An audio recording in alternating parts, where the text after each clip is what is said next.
Class 11 exercise 13.2 का theory हम जानेंगे। वास्तव में जो एक्सरसाइज 13.1 था, इस चैप्टर में मुझे पढ़ना है लिमिट्स एंड डेरिवेटिव्स के बारे में। ठीक है, चैप्टर 13 में लिमिट्स एंड डेरिवेटिव्स के बारे में पढ़ना है, जिसमें कि एक्सरसाइज 13.1 में जो भी क्वेश्चन था सब लिमिट्स पर आधारित क्वेश्चन था, लेकिन एक्सरसाइज 13.2 में जो भी क्वेश्चन आएंगे सब डेरिवेटिव्स के ऊपर आधारित क्वेश्चन आएंगे। ठीक है, डेरिवेटिव्स पर आधारित क्वेश्चन आएंगे। डेरिवेटिव्स को ही डिफरेंशिएशन कहते हैं। डेरिवेटिव्स को क्या कहते हैं? तो डिफरेंशिएशन। डेरिवेटिव्स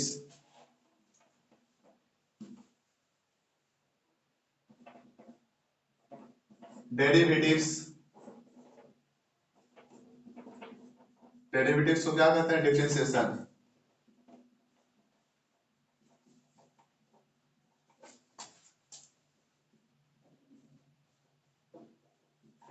डेरिवेटिव्स को ही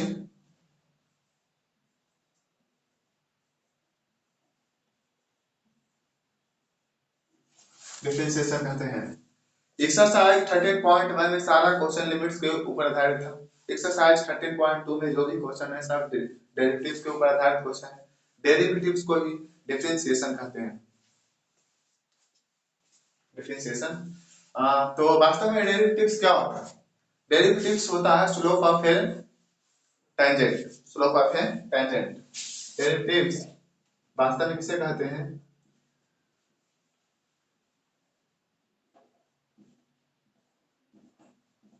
स्लोप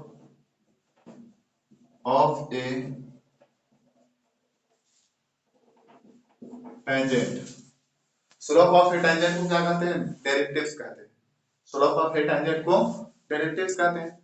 तो वास्तव में स्लोप क्या होता है? स्लोप के बारे में जानते हैं। तो स्ट्रेट लाइन चैप्टर जो है एक्सरसाइज 10, उसमें स्लोप के बारे में विस्तृत रूप से बताया गया है कि स्लोप वास्तव में क्या होता है।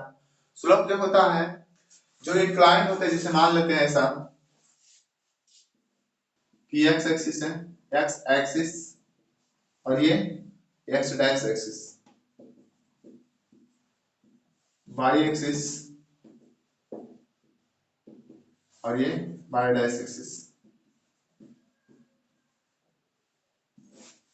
से कोई लाइन, ये लाइन एक्स एक्सिस के साथ कितना उठा हुआ, यही स्लोप कहलाता है। ये लाइन जो है एक्स एक्सिस के साथ कितना उठा हुआ है, यही स्लोप कहलाता है। मतलब यहाँ कितना डिग्री कोण, अगर बड़ा एंगल बनेगा तो इसका स्लोप ज्यादा होगा, छोटा एंगल बनेगा तो स्लोप कम होगा। सिंपल सी बात है। तो जो ज्यादा जिसका इंक्लिनेशन रहेगा, इंक्लिनेशन, ठीक है, वही उसका स्लोप क्या होगा? ज्यादा होगा इसका।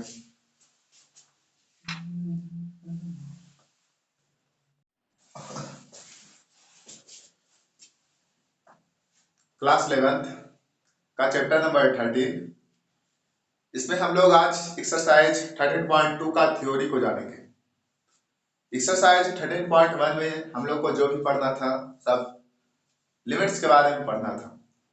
13.2 में जितना भी क्वेश्चन है सारा डेरिवेटिव्स पर आधारित क्वेश्चन है। डेरिवेटिव्स को ही हम डिफरेंशिएशन कहते हैं। डेरिवेटिव्स को डिफरेंशिएशन भी कहते हैं। तो वास्तव में डेरिवेटिव्स क्या होता है? डेरिवेटिव्स क्या होता है? तो डेरिवेटिव्स को बोलते हैं स्लोप ऑफ टेंजेंट को बोलते हैं derivatives. Slope of tangent, slope of tangent को क्या बोलते हैं? Derivatives. Slope of a tangent, यानी टेंजेंट का जो स्लोप होता है ना, टेंजेंट का जो स्लोप होता है, यानी कोई वास्तव में टेंजेंट क्या होता है? सबसे पहले तो समझना ये होगा कि स्लोप क्या है और टेंजेंट क्या है। फिर ये समझना होगा कि टेंजेंट का जो स्लोप होगा वही डेरिवेटिव्स होगा। तो एक्सरसाइज 10th में स्ट्रेट लाइन चैप्टर में स्लोप के बारे में, स्ट्रेट लाइन चैप्टर में जनरली विस्तार से बताया गया कि स्लोप के बारे में। और तो वास्तव में आज स्लोप के बारे में कुछ जानकारी प्राप्त करते हैं कि वास्तव में स्लोप क्या होता है। जैसे देखिए स्लोप का मतलब होता है इंक्लिनेशन, जो जितना झुकाव होता है ना, जितना उठा हुआ होता है, उसको क्या बोलते हैं? स्लोप। वास्तव में देखिए इस प्रकार से, जैसे ये एक्स एक्सिस है, एक्स एक्सिस, और ये एक्स डैश एक्सिस है, और ऊपर ये होगा वाई एक्सिस, और ये Y dash axis. X axis, X dash axis, Y axis और वाई डैश एक्सिस, इस प्रकार से। अब ठीक है, मान लीजिए ऐसा ही, ठीक। तो जितना ये जो उठाव है ना, मान लेते हैं यहाँ जो एंगल बन रहा है, ये एंगल जो बन रहा है, सपोज ये थीटा बन रहा है, तो जितना इंक्लिनेशन होगा वही स्लोप होगा। मतलब ये झुकाव कितना डिग्री कोण बना रहा है, जितना ज्यादा उठेगा तो ज्यादा स्लोप होगा। मान लेते हैं कोई ऐसा लाइन है, ठीक है, तो इसके बीच में जो एंगल बन रहा है कम, तो निश्चित है कि इसका स्लोप कम होगा। ये ज्यादा उठा हुआ है, ये ज्यादा है, इसका रहा स्लोप, तो क्या होगा? इसका स्लोप ज्यादा होगा। ये तो सिंपल सी बात ये हुआ स्लोप के बारे में। तो स्लोप का जनरली फॉर्मूला क्या होता है? y2 minus Y one upon x2 minus x1 को क्या बोलते हैं? स्लोप। स्लोप बराबर फॉर्मूला होता है, स्लोप को जनरली m से सब्स्टिट्यूट करते हैं, और इसका फॉर्मूला होता है y2 minus Y one upon x2 minus x1। ये तो हुआ x एक्सिस, और x एक्सिस पर मतलब कि ग्राफ के रूप में इस प्रकार से स्लोप के बारे में जाने, ठीक है। लेकिन टेंजेंट क्या होता है? टेंजेंट के बारे में जानते हैं कि वास्तव में टेंजेंट क्या होता है। स्लोप का मतलब समझ में ये आया कि जितना उठा हुआ रहता है, इंक्लिनेशन मतलब झुकाव होता है, और ये कितना मतलब ढाल है, इसका बीच में एंगल कम है तो इसका स्लोप कम होगा, इसके बीच में एंगल ज्यादा है। इंक्लिनेशन का मतलब क्या है? कितना उठा हुआ, ठीक है, एक्स एक्सिस के साथ, तो ये होगा इसका स्लोप। तो स्लोप के बारे में जाने, ठीक है। अब जानते हैं टेंजेंट के बारे में कि वास्तव में टेंजेंट क्या होता है। टेंजेंट के बारे में समझते हैं। ये स्लोप के बारे में जाने, अब जानते हैं कि टेंजेंट क्या होता है। वास्तव में टेंजेंट क्या होता है, देखिए जैसे मान लेते हैं कोई सर्कल है, ठीक, और सर्कल का जो स्पर्श रेखा होता है ना, जैसे कोई बिंदु है, यहाँ से लाइन, सर्कल का जो किसी पॉइंट पे जो टच करेगा कोई लाइन, उसी को बोलेंगे टेंजेंट। कट नहीं करना चाहिए, सर्कल को इंटरसेक्ट नहीं करना चाहिए, केवल किसी एक पॉइंट पे ये इंटरसेक्ट कर रहा है। ऐसा सर्कल बना, जैसे कोई सर्कल है, ठीक, और इसका ये कट नहीं करना चाहिए, ठीक है। कुछ ऐसा लेते हैं कि ताकि ये किसी एक पॉइंट पे, जैसे सपोज ये यहाँ पे क्या कर रहा है, टच कर रहा है, तो ये हुआ टेंजेंट इसका। इसी प्रकार से इसका टेंजेंट ये होगा, फिर टेंजेंट ये होगा, और टेंजेंट इस प्रकार से ले सकते हैं, ठीक है। इसी प्रकार से किसी सर्कल का जो होता है अनंत टेंजेंट होता है, किसी सर्कल का अनंत टेंजेंट। तो वास्तव में टेंजेंट क्या है? टेंजेंट जो है किसी सर्कल का, यानी कोई सर्कल हो चाहे कोई कर्व हो, उसका किसी किसी पॉइंट पे कोई लाइन टच करेगा, वही क्या कहलाएगा? टेंजेंट।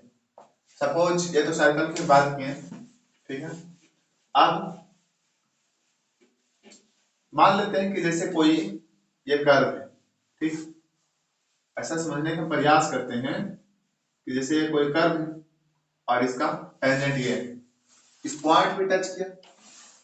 कोई कर्व या कोई सर्कल, कोई जैसे कोई सर्कल है और कोई सर्कल के किसी एक पॉइंट पे कोई लाइन टच करे बाहर से, तो क्या होगा? वो टेंजेंट कहलाएगा। जैसे कोई कर्व है और इसके कोई एक पॉइंट पे कोई लाइन टच करे, ठीक है, तो क्या होगा? ये टेंजेंट कहलाएगा। और बाहर से कोई टच करना चाहिए, इंटरसेक्ट नहीं करे, ठीक है। जैसे कोई ऐसा लाइन, ऐसा लेंगे फिगर, जैसे इसमें यहाँ पे टच कर रहा है, इसका टेंजेंट हुआ, कोई ऐसा फिगर लेंगे, यहाँ पे टच कर रहा है तो टेंजेंट का, तो टेंजेंट के बारे में हम समझ गए। जनरली स्लोप के बारे में ये जानते हैं कि y minus Y one upon x2 minus X one. जैसे कोई लाइन है और उस लाइन का 2 पॉइंट दिया गया है, कोई लाइन है उस लाइन का 2 पॉइंट दिया गया है, तो हम आसानी से क्या कर सकते हैं कि उसका स्लोप फाइंड कर सकते हैं। कोई भी लाइन हो उसका 2 पॉइंट दिया रहे तब हम स्लोप फाइंड कर सकते हैं। ठीक है,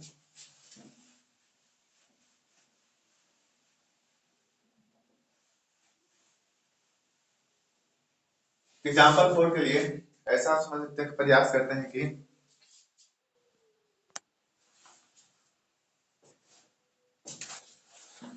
जैसे ऐसा समझने का हम प्रयास करते हैं कि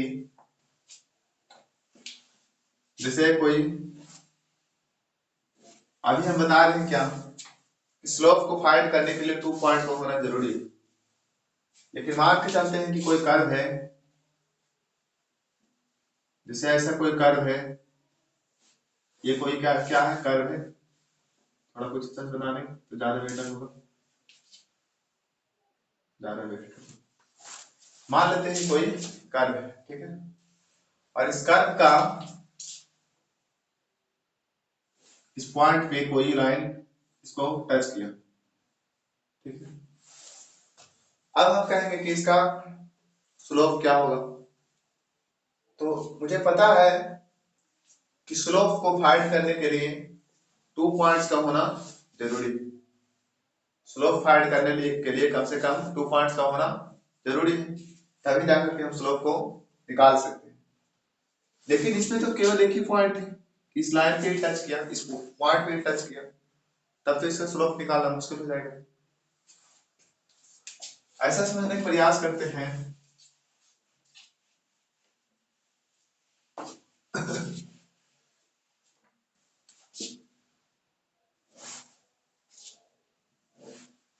ठीक है।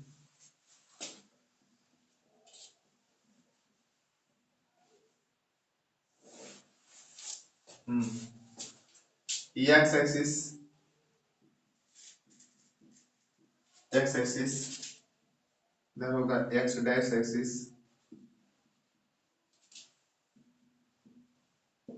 Y axis, Y dash axis, ठीक है। ऐसा है एक्स, एक्स डैश वाई और वाई डैश, ठीक है। अब मुझे जैसे कोई कर्व लेते हैं, एक सेकंड,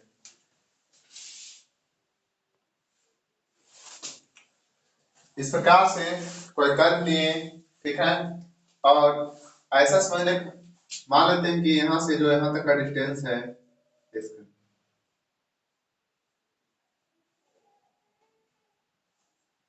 यहाँ से यहाँ तक का डिस्टेंस मान लेते हैं x1 है और ये y y1 है, ठीक है। उसी प्रकार से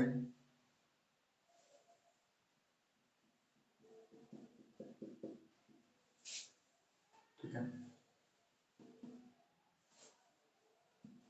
इस डिस्टेंस को मानते हैं कि y2, इस डिस्टेंस को मान के चलते हैं x2 और ये y2, ठीक है। अगर ऐसा है तो इस पॉइंट को हम क्या बोलेंगे, यहाँ से यहाँ तक का डिस्टेंस x1 और ये y1, तो इसे बोलेंगे x1 y1, और यहाँ से यहाँ तक का डिस्टेंस x2 और यहाँ से यहाँ तक का डिस्टेंस y2, तो इस पॉइंट को बोलेंगे कि x2 y2, ठीक है। ऐसा हुआ। अब स्लोप बराबर क्या होगा, स्लोप बराबर फॉर्मूला होता है y2 minus y1 upon x2 minus x1। अभी फिलहाल ऐसा हम देखें कि इसमें कोई कर्व हो, जैसे कोई कर्व लिए, इस कर्व में 2 पॉइंट्स दिया गया है, तब तो इसका हम स्लोप निकाल रहे हैं, लेकिन इसके पहले जो कर्व दिया गया था उस कर्व में एक ही पॉइंट था, मतलब कि इस कर्व में केवल उस कर्व का केवल एक ही पॉइंट के बारे में पता था, तब स्लोप निकालना मुश्किल था, ठीक है। तो स्लोप हम तभी फाइंड कर सकते हैं, किसी भी टेंजेंट का स्लोप हम तभी फाइंड कर सकते हैं जब कम से कम 2 पॉइंट्स दिया है। टेंजेंट तो क्या, चाहे कुछ भी हो, ठीक है, किसी भी लाइन का हम स्लोप तभी फाइंड करते हैं जब कम से कम 2 पॉइंट्स दिया रहे। ठीक है, तो जैसे आप देखते हैं इसी पर कुछ और इसके पहले वाले क्वेश्चन को।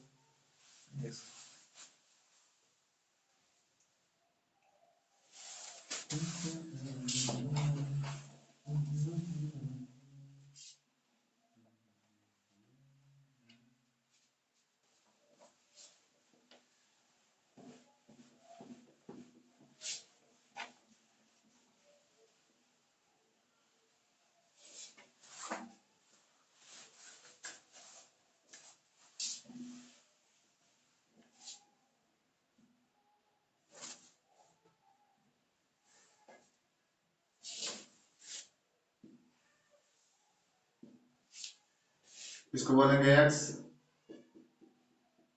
एक्सिस, इसको बोलेंगे एक्स डैश एक्सिस,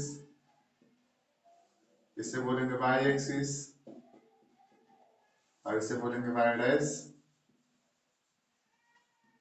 एक्सिस। ठीक है, और कोई कर्व ऐसा, ठीक, इसका टेंजेंट कोई ऐसा। ठीक है, अब इसका मुझे क्या करना है कि स्लोप फाइंड करना है। ठीक है, तो 2 पॉइंट्स ऐसा करते हैं कि इसका जो कर्व है, इसका जो टेंजेंट है ना, दोनों को 2 पॉइंट्स लेंगे लेकिन दोनों को बहुत नजदीक लेंगे। जैसे मान लेते हैं जैसे कोई कर्व है, इसका टेंजेंट ये है, तो एक पॉइंट को यहाँ लेंगे और दूसरा पॉइंट भी यही लेंगे एकदम इसके बगल में यहाँ पे। लेकिन थोड़ा सा इसका जो स्लोप का जो हम निकालेंगे इसका फॉर्मूला, ठीक है, डेरिवेटिव्स का फिर आगे जाकर के फॉर्मूला प्रयोग करेंगे कि डिवाइड अपॉन डीएक्स किस प्रकार से हम बोलते हैं। Divide dx first principle method के लिए फर्स्ट प्रिंसिपल ऑफ डेरिवेटिव्स का जो फॉर्मूला होता है उसको समझाने के लिए पहले इसे क्या करते हैं, कुछ डिस्टेंस पे लेंगे। जैसे टेंजेंट का मतलब क्या है, स्लोप हम तभी निकाल सकते हैं जब कम से कम 2 पॉइंट्स दिया रहे। लेकिन अगर ये टेंजेंट है तब तो 1 पॉइंट दिया गया, लेकिन इसी के बगल में एकदम पूरा एग्जैक्ट यहीं लेंगे। ठीक है, जो कि लगभग क्या है, एकदम जिसे कहते हैं कि 0.0000001। अगर ये 0 है और तो इसके एकदम पूरा एग्जैक्ट एकदम बहुत नजदीक लेंगे तो ये भी लगभग 0 के बराबर होगा। मतलब कहने का सेंस ये है कि 2 पॉइंट को, टेंजेंट तो इसका एक ही है लेकिन 2 पॉइंट्स को लेंगे और एक ही टेंजेंट पे 2 पॉइंट्स को लेंगे।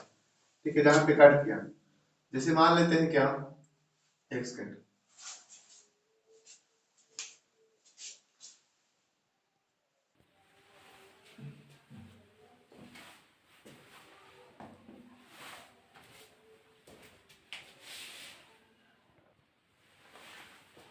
जैसे ऐसा है कि टेंजेंट तो एक है, जैसे ये कर्व है और इस कर्व का कोई टेंजेंट, तो टेंजेंट तो किसी एक ही पॉइंट पे मतलब एक टेंजेंट है।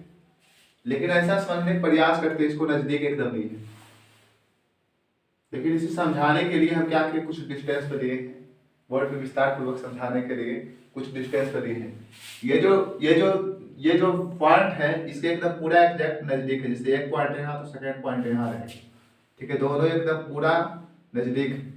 ठीक है, समझाने के लिए थोड़ा सा हम आप लोग को समझाने के लिए थोड़ा सा अधिक डिस्टेंस में लिए। ठीक है, ऐसा समझना है कि ये पॉइंट एकदम पूरा यही इसी पॉइंट पे, लगभग इस पॉइंट पे, इसके बगल में, एग्जैक्ट बगल में। तो मान लेते हैं कि यहाँ से यहाँ तक का डिस्टेंस x1 है।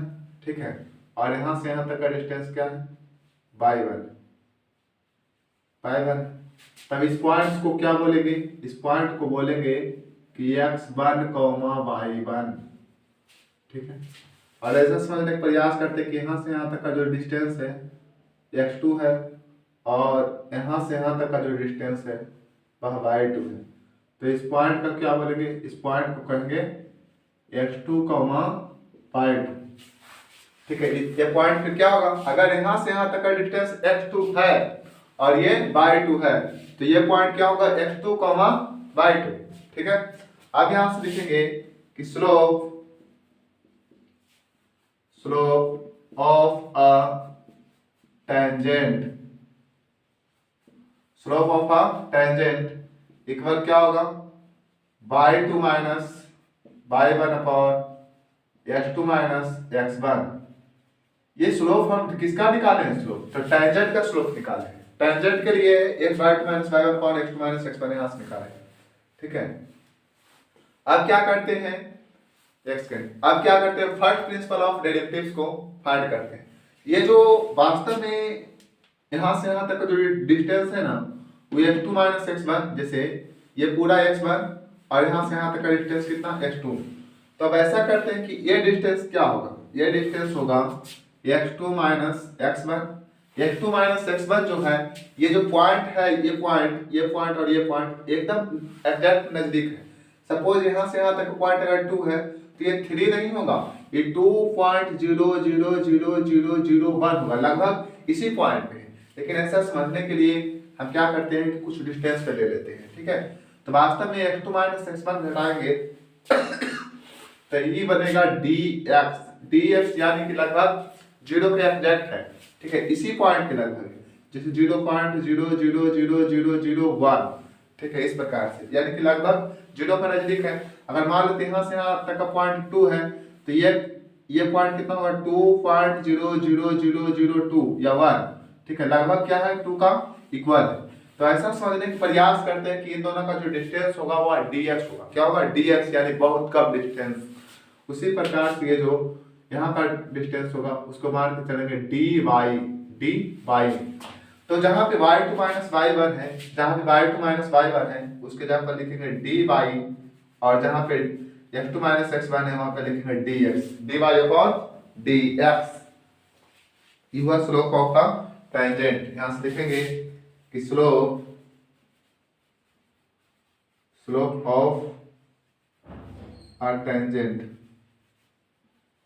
टेंजेंट का स्लोप, ठीक है, स्लोप ऑफ अ टेंजेंट, ये टेंजेंट का स्लोप हुआ।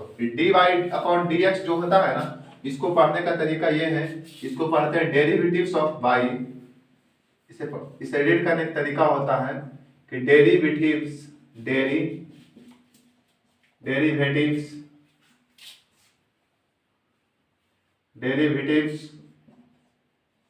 Of y with respect to x। WRT का मतलब विथ रिस्पेक्ट टू x, यानी कि y का डेरिवेटिव कर रहे हैं किसके रिस्पेक्ट में, तो x के रिस्पेक्ट में। किसके सापेक्ष में, तो x के सापेक्ष में।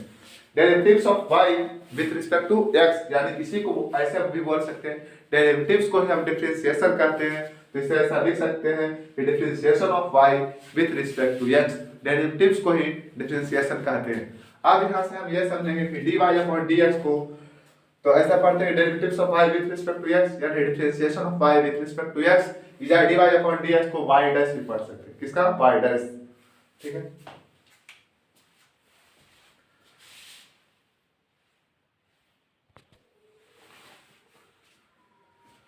अब हम यहां से प्रूफ करेंगे क्या, फर्स्ट प्रिंसिपल ऑफ डेरिवेटिव्स का फर्स्ट प्रिंसिपल, जो कि सबसे इंपॉर्टेंट है इस चैप्टर का, बहुत ही इंपॉर्टेंट टॉपिक है।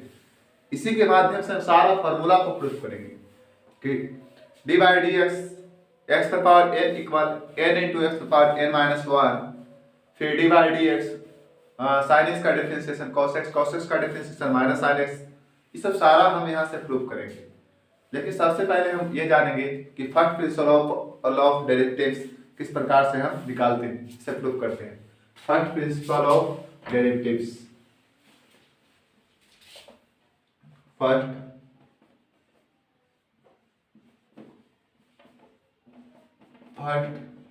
Principal of derivatives, first principle of derivatives. तो फर्स्ट प्रिंसिपल ऑफ डेरिवेटिव्स को हम किस प्रकार से फाइंड करते हैं, ठीक है, यहां से बनाते हैं। जैसे अभी हम बताए थे कि dy अपॉन dx जो लाए हैं ना, इसे पढ़ने का तरीका है, इसे किस प्रकार से हम पढ़ते हैं, इसे पढ़ते हैं derivatives of y, derivatives of y with respect to x, या इसे ऐसा पढ़ सकते हैं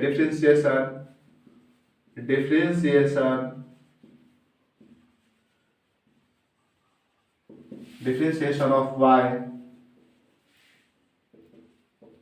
with respect to x, differentiation of y with respect to x।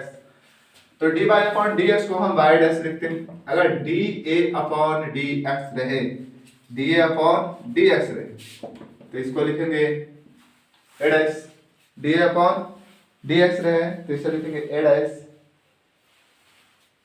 ठीक है। तो ऐसा हम समझते हैं कि y डैश को बोलते हैं कि y का डिफरेंशिएशन, x डैश को बोलते हैं x का डिफरेंशिएशन, a डैश को बोलते हैं a का डिफरेंशिएशन, ठीक है। अगर y डैश लिखा रहे तो समझेंगे y का डिफरेंशिएशन, z डैश रहे तो z का डिफरेंशिएशन, m डैश रहे तो m का डिफरेंशिएशन, k डैश रहे तो k का डिफरेंशिएशन, ठीक है। इसका मतलब हम स्पष्ट रूप से समझ रहे हैं कि जिसके ऊपर डैश रहे मतलब उसका डिफरेंशिएशन हो रहा है। इसकी प्रकार से हम यहाँ से लिखेंगे f dash x, f dash x,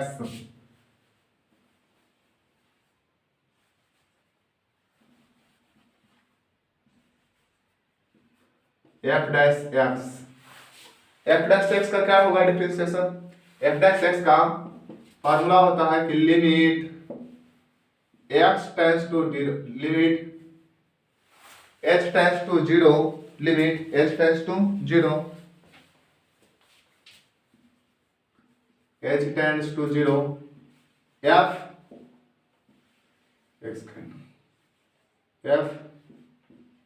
x plus h minus f x, या अगर किसी को ऐसा लेने में परेशानी हो रहा है तो ऐसा भी लिख सकते हैं एफ डैश एक्स, ठीक है। इसे लिखेंगे F x plus h minus f x upon H, ऐसा भी लिख सकते हैं, उससे कोई प्रॉब्लम नहीं, ठीक है। ये मतलब फर्स्ट प्रिंसिपल ऑफ ग्रेडेड होता है कि एफ डैश एक्स का मतलब एफ डैश एक्स मतलब कि एफ एक्स का डिफरेंशिएशन कर रहे हैं, y डैश का मतलब क्या समझते हैं कि y का डिफरेंशिएशन कर रहे हैं, f डैश का मतलब क्या समझते हैं कि f का डिफरेंशिएशन कर रहे हैं, f डैश x का मतलब कि fx का डिफरेंशिएशन कर रहे हैं। तो fx का डिफरेंशिएशन होगा limit h tends to 0, limit h tends to 0 fx plus h minus fx upon h, ये फार्मूला होगा।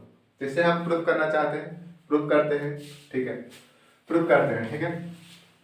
देखिए x,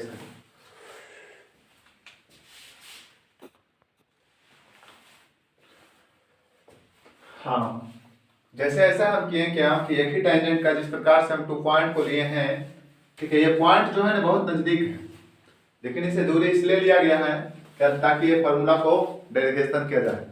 ये वास्तव में ये दोनों पॉइंट बहुत नजदीक है, जैसे ये पॉइंट यहाँ है तो ये पॉइंट यहाँ होगा, एकदम एग्जैक्ट बहुत नजदीक है।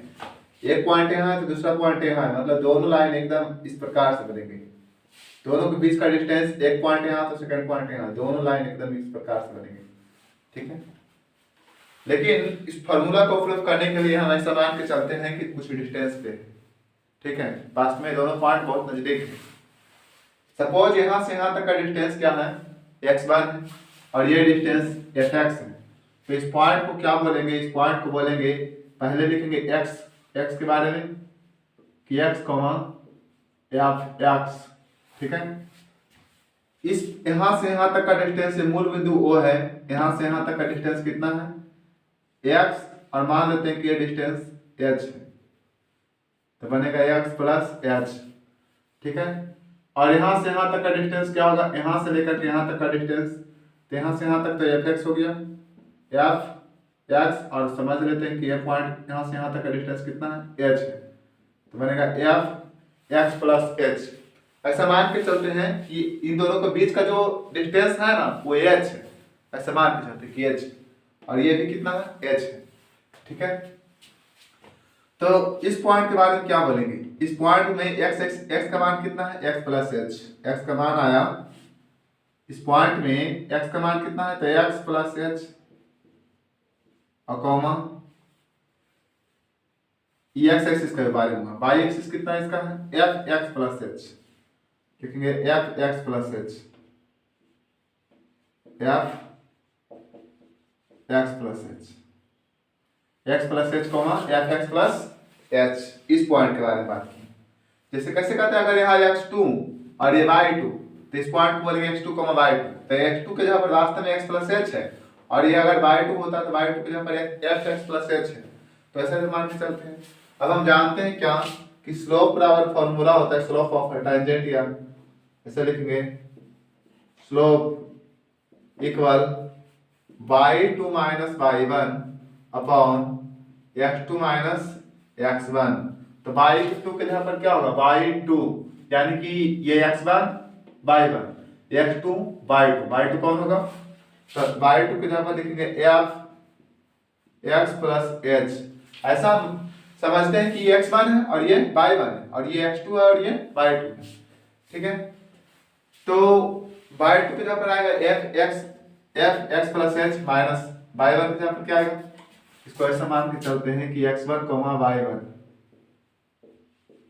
और इसे समझने का प्रयास करते हैं x2 y2। तो y2 की जगह पर ये है, y1 की जगह पर क्या होगा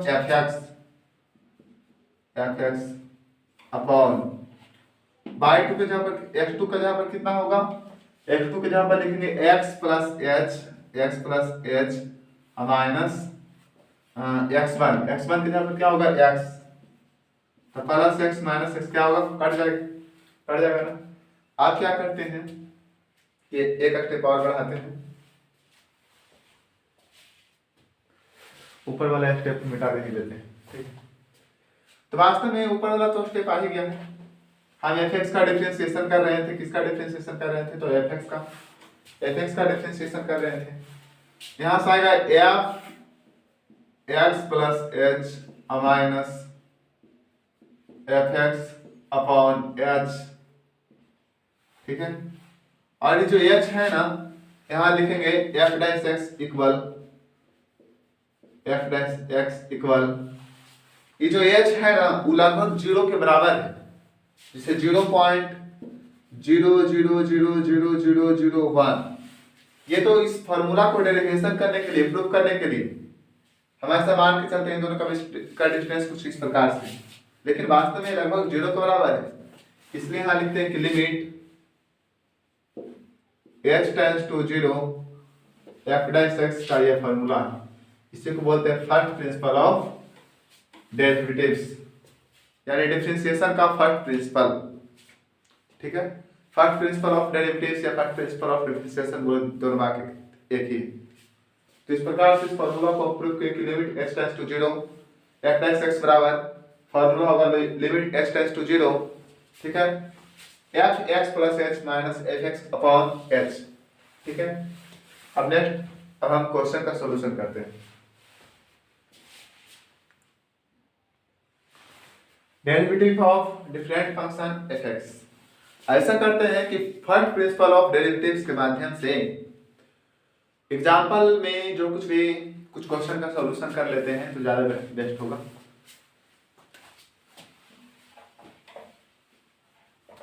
सबसे पहले तो फर्स्ट प्रिंसिपल ऑफ डेरिवेटिव्स को लिख लेते हैं। जैसे यहां से लिखेंगे क्या, फर्स्ट प्रिंसिपल ऑफ डेरिवेटिव्स क्या होता है, f dash x equal limit h tends to 0, यहां से लिखेंगे f x plus h minus f x upon h, ठीक है। अगर फर्स्ट क्वेश्चन में सबसे फर्स्ट क्वेश्चन का सॉल्यूशन करें एग्जांपल का, f x इक्वल 10, तो f डैश x क्या होगा, f x इक्वल 10, ठीक है। तो इसका f dash x equal 10x, तो f डैश x क्या आएगा, इसका हम डिफरेंशिएशन कर रहे हैं, यानी f डैश x इक्वल लिखेंगे यहां से लिमिट h टेंड्स टू 0। जैसे fx का मान ली जाए कि fx इक्वल 10x दिया गया, अगर x का वैल्यू यहाँ 0 पुट करें तो यहाँ भी 0 पुट करना होगा बराबर 10। अगर x का वैल्यू यहाँ 1 पुट करें तो यहाँ भी 1 पुट करना पड़ेगा 10। अगर x का वैल्यू यहाँ a पुट करें तो यहाँ भी x का मान a पुट करना पड़ेगा 10। उसी प्रकार से हम क्या करते हैं कि फर्स्ट प्रिंसिपल ऑफ डेरिवेटिव्स में मुझे वास्तव में x प्लस h निकालना होता है। किसका मान निकालना होता है, x प्लस h। तो यहाँ पे वैल्यू रखेंगे fx बराबर दिया गया है 10x और x के जहाँ पर रख रहे हैं, x के जहाँ पर पुट, यहाँ से लिखेंगे put x equal x plus H, मतलब x के जहाँ पर x प्लस एक्स को h को पुट करें तो लिखेंगे 10 इंटू एक्स प्लस एच, यहाँ से आएगा 10 into x plus h minus f x कितना दिया गया है 10x अपॉन एच, ठीक है। तो एफ डैश एक्स बराबर क्या आएगा, यहाँ से आएगा limit h tends to 0 10x plus 10h minus 10x upon h, एक दूसरे को कैंसिल आउट किया, एक दूसरे को जब कैंसिल आउट किया तो यहाँ से क्या आएगा limit h tends to 0 10h upon h, h से h कट गया तो लिखेंगे लिमिट h टेंस टू 0 10, इसमें h तो है नहीं, अगर 10h बचता तो h का मान 0 पुट करते तो 10 गुना 0 0 होता, लेकिन इसमें h है नहीं, h तो है ही नहीं, h टेंस टू 0 है, मतलब h इसमें नहीं है, इसका मतलब ये होगा कि इसका फाइनल आंसर हम 10 कर सकते हैं, ठीक है। इस प्रकार से हम लोग एक्सरसाइज 13.2 का जो एग्जाम्पल का क्वेश्चन है उसका सॉल्यूशन किए हैं। अब सेकंड क्वेश्चन का इसका सॉल्यूशन करते हैं। एग्जाम्पल का में वास्तव में जो 10 मान आया वो एफ डैश एक्स का मान आया, यहाँ से हम लिख सकते हैं एफ डैश एक्स इक्वल, ठीक।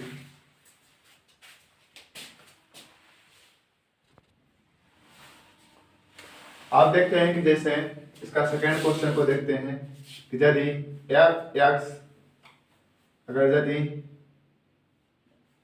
एफ एक्स इक्वल दिया रहे x square, f x equal x square, इसका डिफरेंशिएशन मुझे, मतलब इसका मुझे डेरिवेटिव फाइंड करना है, यानी कि डिफरेंशिएशन मुझे निकालना है। तो एफ डैश एक्स का सबसे पहले फार्मूला को यहाँ से लिखेंगे limit h tends to 0 f x plus h minus f x upon h, ये इसका फॉर्मूला होगा, ठीक है। अब हम क्या करेंगे, यहां से देख रहे हैं कि x प्लस एच का जरूरत पड़ा और एफ एक्स तो दिया गया, लेकिन एफ एक्स प्लस एच निकालते हैं तो यहां से लिखेंगे लिमिट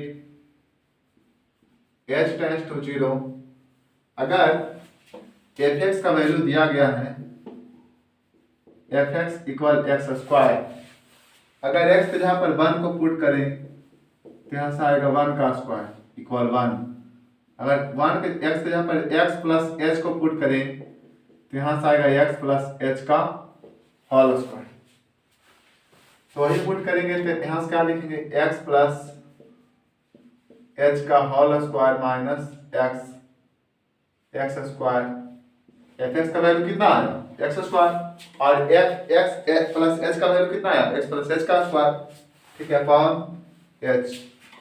इसे खोलेंगे a प्लस बी का होल स्क्वायर में, तो फॉर्मूला होता है ए स्क्वायर, मतलब ए स्क्वायर के जगह पर बोलेंगे एक्स स्क्वायर, इससे मान के चलते हैं b, तो बोलेंगे बी स्क्वायर मतलब एच का स्क्वायर प्लस 2ab यानी 2xh minus x square upon H, x square से एक्स स्क्वायर क्या हुआ कैंसिल आउट हुआ, यहाँ से लिखेंगे लिमिट h टेंस टू 0, इन दोनों में क्या कॉमन मिला तो h, तो h plus 2x upon h, h से h कैंसिल आउट, तो f डैश x का मान ये आया, ठीक है। अब यहाँ से लिखेंगे f dash x equal limit h tends to 0 h plus 2x, तो h का वैल्यू क्या पुट करेंगे 0, f डैश x इक्वल आएगा 0 प्लस 2x, यानी इसका आंसर आया कितना f डैश x का आंसर आया 2x, एक्स स्क्वायर का डेरिवेटिव्स क्या है, डेरिवेटिव्स ऑफ एक्स स्क्वायर का डेरिवेटिव्स आया 2x, यानी कि एक्स स्क्वायर का डिफरेंशिएशन आया 2x। अब वास्तव में अब एक्स स्क्वायर का हम लोग डिफरेंशिएशन निकाले हैं, अब एक्स क्यू का डिफरेंशिएशन निकालना चाह रहे हैं, ठीक है। कि एक्स क्यूब का डिफरेंशिएशन वास्तव में क्या होगा। नेक्स्ट वीडियो में हम लोग एक्स क्यूब का डिफरेंशिएशन निकालेंगे। आज के लिए इतना ही। Thanks watching for video.